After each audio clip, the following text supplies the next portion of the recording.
ভক্তগণ সবার চরণে এই মিনতি, এই হরিবাসনে আমরা যারা হরিনাম করতে এসেছি সবার কথা তো বলা যাবে না, আমার কথাটা আমি বলি। কেননা শিল্পী হওয়া বড় কঠিন ব্যাপার বাবা। শিল্পীর জন্মে তো হতে পারলাম না, আপনারা আশীর্বাদ করেন যেন সামনের জন্মে শিল্পী হতে পারি। যাই হোক, এই ঠাকুর সম্বন্ধে গান গাওয়ার জন্য একটু আপনারা আশীর্বাদ করেন যেন গানটা সম্পূর্ণ করতে পারেন। জয় হরি, জয় হরি। আমি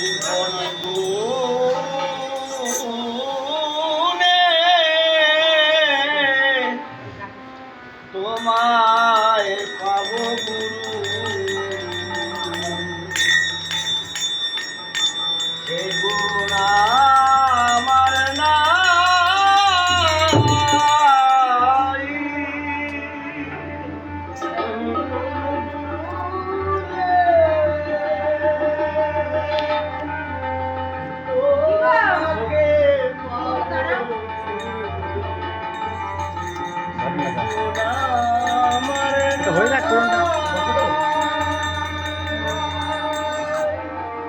আমি যেদিক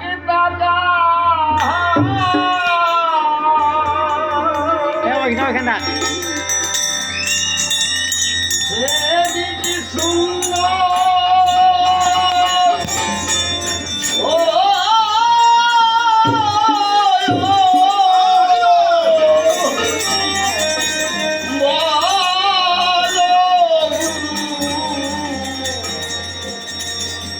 ছায়ায় দাঁড়া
কথাও বলি।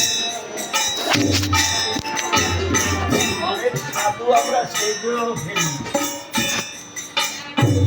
কিন্তু কিভাবে যে সাধু হওয়া যায় এই কথাটা কখনো আমরা মনে রাখি না।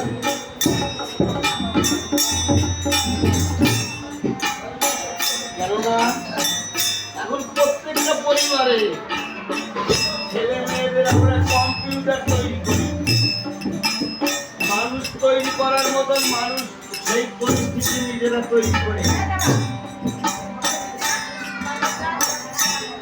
আমরা ভাবি বোধহয় এইভাবেই দিন যাবে, আর কোনোদিন আমরা বুড়ো হব না, আর সাধু গুরুর চরণ ধুলি মাখার একটু চেষ্টাও করি না। কিন্তু যখন দেখা যায় একদম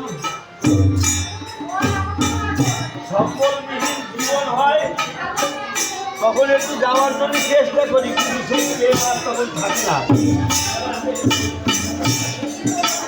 তার জন্যে গুরু অবশ্যই চাই, আর সৎগুরুর শরণাপন্ন হয়ে এইসব সাধুগুরু ভক্তদের চরণগুলি মাঝে মধ্যে মানতেই হয়। এই মানব জনম পুরো ব্যথা, এই জনমের আর কোনো দাম নাই।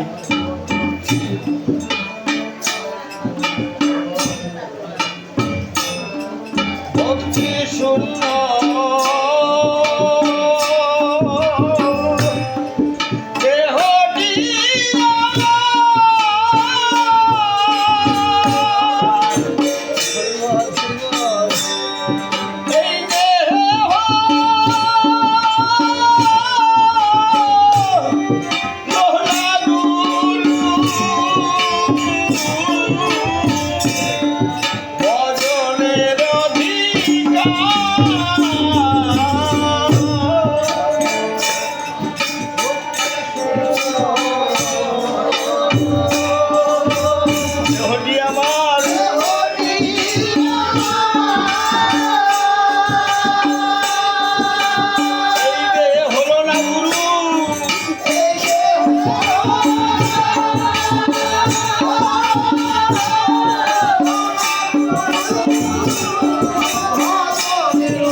বসে বসে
ছেলে, আমার মেয়ে, আমার বউ, আমার ঘর, আমার বাড়ি, আমার টাকা, আমি কার?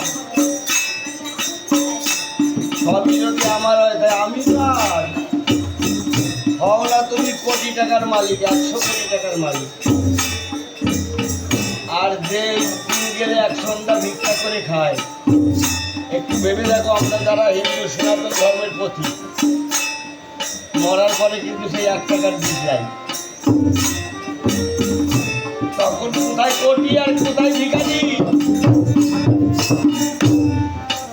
যখন মাতৃগর্ভে ছিলাম তখন তো ভালোই প্রতিশ্রুতি দিয়েছিলাম, দয়াল তুমি এই ধরার মুখে পাঠাও, তোমায় ছাড়া রব না, তোমার কথা ছাড়া কিছু কব না। আর এই মায়ার সংসারে এসে আমার ঘর, আমার বাড়ি, আমার বউ, আমার ছেলে, আমি কার? আর এখন আবার একটা নতুন জিনিস উঠেছে, বৃদ্ধাশ্রম। কি দুর্ভাগ্য আমাদের মানুষের, ভাবো দেখিনি, যে মা 10 মাস 10 দিন পেটে ধরে, নিঃস্বার্থ ভালোবাসা যার, কোনোদিন বলে না খুকারে তুই আমাকে 2 টাকা দে, আমি কিছু খাই, বলো হরি বলো। আর এই মানব জন্ম আমরা পেয়ে সেই মা বাবাকে ভক্তি করি না। কি হবে কীর্তন শুনে? কিছু লাভ নাই। এই গুরু ভজন ছাড়া এই মানব জন্মটাই তার বৃথা।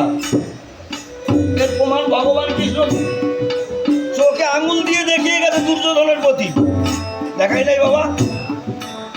অত বড় সম্রাট রাজা হয়ে 5 ভাইয়ের কাছে তাদের বংশ ধ্বংস হয়ে গেল 100 ভাই।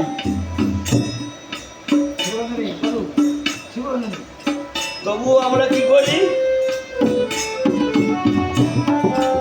আমার আমার আমার আমার করতে গিয়ে সব ভুলে যাই। ভগবান কি সুন্দর 24টা ঘন্টা দিয়েছে আমাদের, 12 ঘন্টা রাত আর 12 ঘন্টা দিন। 1 ঘন্টা বসে একটু ভগবানের নাম করবো সেই টাইম নাই। যদিও কেউ হরিনামে আসে, পাশে গিয়ে 14 গোষ্ঠীর গল্প শুরু করে, বাড়ি তো গল্প করার টাইম নাই। এই হরিবাসরে এসে কি করে, ও দিদি তোর বাড়ি কি রান্না হয়েছিল জানিস, তোর বাসন কাছে আমার কি পিঠে পিটাইছে। যত সময় হরিবাসরে আসো হরি কথা বলো না, যাবো তো একদিন চলে সব কিছু ফেলে দিয়ে। হরিবাসরে এসে আন কথা বললে এই সারেনার পুণ্য করতে এসে 75 পয়সার পাপ নিয়ে যেতে হয়। এটা আমার কথা না, আমার মহাপ্রভু বলেছে, আমার গুরুচাঁদ ঠাকুর বলেছে, কৃষ্ণ বলেছে, সবাই বলেছে। হরিচাঁদ ঠাকুর কি বলেছে? নিজের নিজ নারী ব্রহ্মচারী। ব্রহ্মচারী কথার মানে কি? হরিবল হরিবল হরিবল।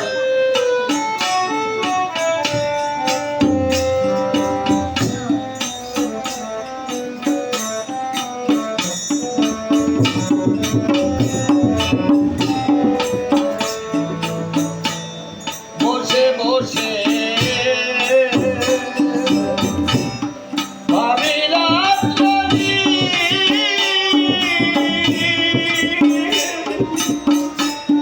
তুমি হবে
গেলে তো ভগবানের সামনে 10 মিনিট বসতে হয় তো মনে।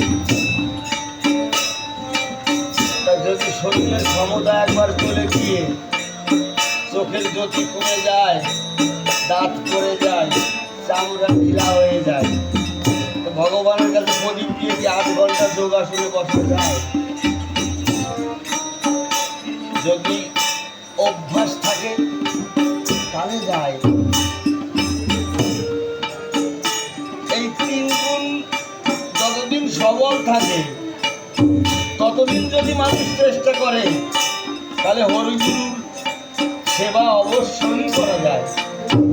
কিন্তু এই 3 গুণের তার যখন ঢিলা হয়ে যায় তখন তোমার ভিতরে সেই প্রেমও আর থাকবে না, সেই শক্তিও আর থাকবে না। তখন কান্নাকাটি ছাড়া আর কোনো রাস্তা নাই। চোখের সামনে দেখতে পাচ্ছ না, বালির মধ্যে সারাদিন ঘুরে বেড়ায়, সন্ধ্যেবেলা এক কিছু খেতে পারে না, কেউ অন্ধ হয়ে ঘুরে বেড়ায়, কাউকে ঠেলা গাড়ি নিয়ে ঘুরে বেড়ায়। কেন? ভগবান বলতে আমি 20টার ভিতরে যে পোকা আছে তার মধ্যে থাকি। তোমার এত সুন্দর মানব জন্ম দিয়েছি, তুমি অহংকারে আমায় ভুলে যাও। পরের জন্মটা কোথায় যাবে? কেউ অট্টালিকায় আর কেউ ভিখারি। কেন? সব আমাদের কর্মফল। এটা মহাজনদের কথা, আমি কোথায় পাবো এইসব কথা? মানা না মানা যার ব্যক্তিগত ব্যাপার না রে বাবা। হরি বলো, হরি বলো। শত রজ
আ